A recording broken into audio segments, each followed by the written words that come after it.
হাজারো ব্যথা বেদনার পরে ফিরে আসনি তুমি আপন ঘরে। দিনের আলো তুমি ছড়িয়ে দিতে চলে গেলে মদিনায় মক্কা ছেড়ে। হে রাসূল তোমাকে ভুলি আমি কেমন করে। হে রাসূল তোমাকে ভুলি আমি কেমন করে।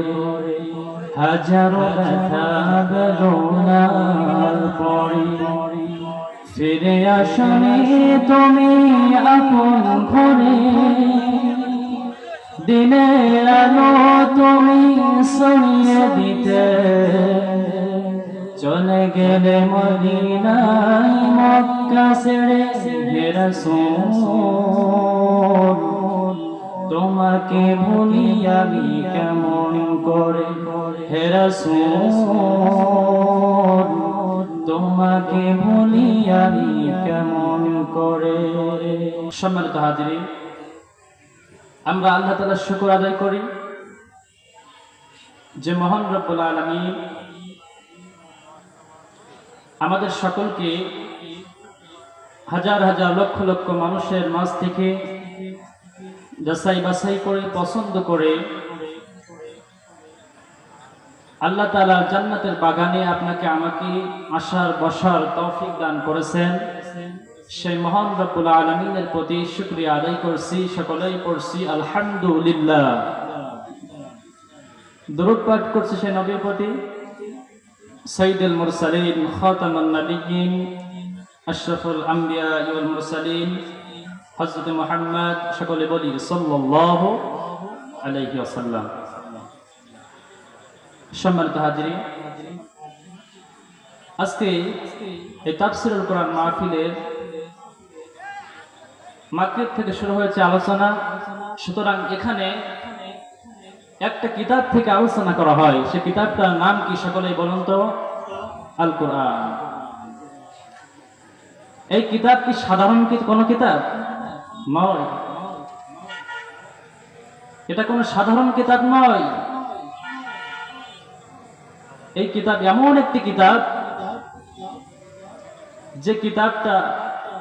যে কিতাবের কারণে সবকিছুই সম্মানিত হয়ে গিয়েছে। সুবহানাল্লাহ। কেমন সম্মানিত? এই কিতাবটা আপনার যে ফেরেশতা ওহী নিয়ে আসতেন, ওহীর মাধ্যমে আল্লাহ তাআলা পাঠাতেন, সেই জিবরাইল আমিন, তাকে আপনার ফেরেশতাদের সর্দার, সবচেয়ে বড় ফেরেশতা আল্লাহ তাআলা তাকে বানালেন। সুবহানাল্লাহ। শুধু তাই নয়, এটা এমন একটি কিতাব যে কিতাবটি যে নবীর উপর নাজিল হয়েছে, আল্লাহ তাআলা এই কিতাবটা নাজিল করার পরে আল্লাহ তাআলা আপনার আমার নবীকে অনেক সম্মানিত করেছেন। এই কিতাবটা এমন একটি কিতাব যে কিতাবটি আপনার 12টি মাসের ভিতরে যে মাসে নাজিল হয়েছে সে মাসটা অনেক সম্মানিত করেছেন। সুবহানাল্লাহ। এমন একটি কিতাব যে কিতাব কোন মানুষ যদি নিজের ভিতরে আপনার বাস্তবায়ন করে, নিজের ভিতরে নিয়ে নেয়, তাহলে ওই ব্যক্তিটা সর্বশ্রেষ্ঠ ব্যক্তি হয়ে যায়। সুতরাং আমরা সকলে কোরআন নিয়ে চলবো ইনশাআল্লাহ। সম্মানিত হাজিরিন, এখানে কোরআন দিয়ে কথা হবে। তো আমি মহাগ্রন্থ আল কোরআন থেকে মহাবিশ্বের মহাবিশ্বয়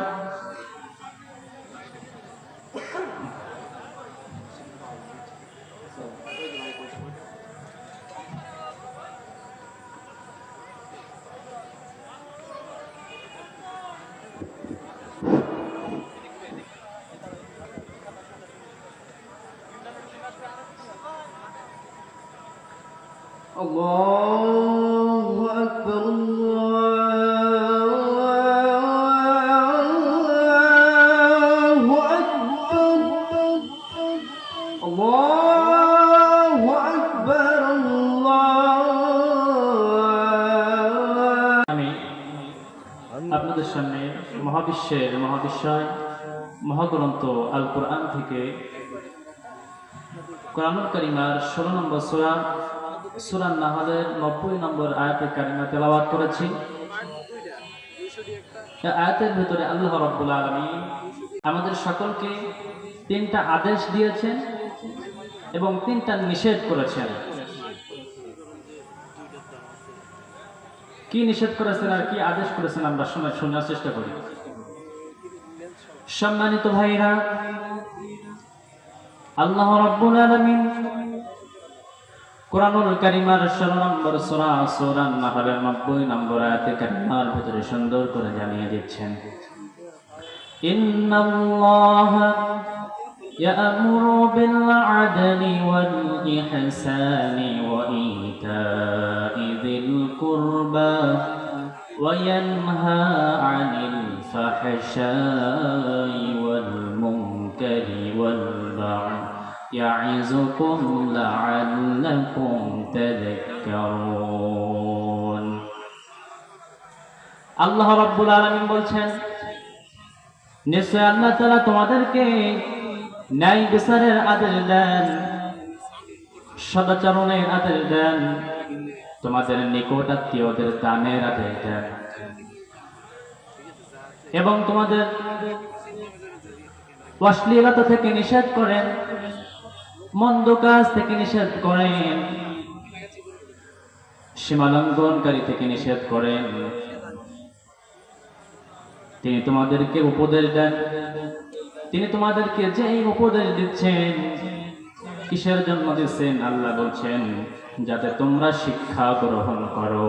সুবহানাল্লাহ। স্বয়ং আল্লাহ তাআলা উপদেশ দিচ্ছেন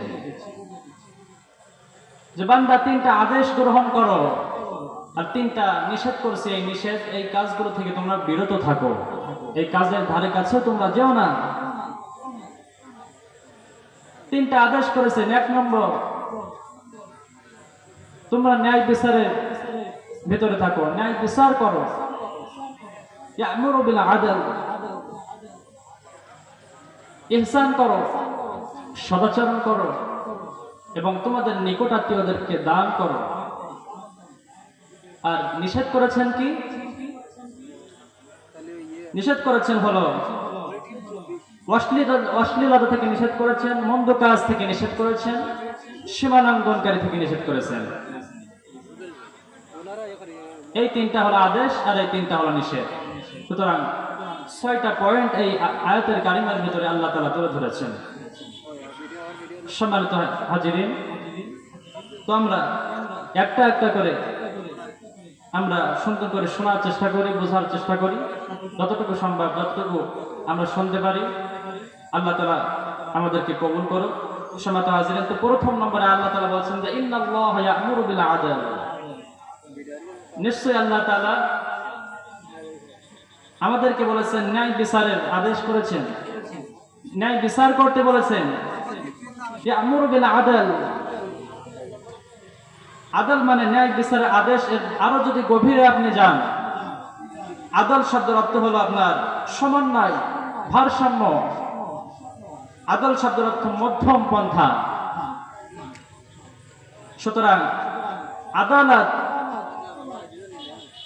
এটা মধ্যম পন্থা হওয়ার কারণ হলো, কারণ সব সময় সমান হইলে সুবিচার হয় না, সুশাসন হয় না। যখন যার যেটা যতটুকু প্রয়োজন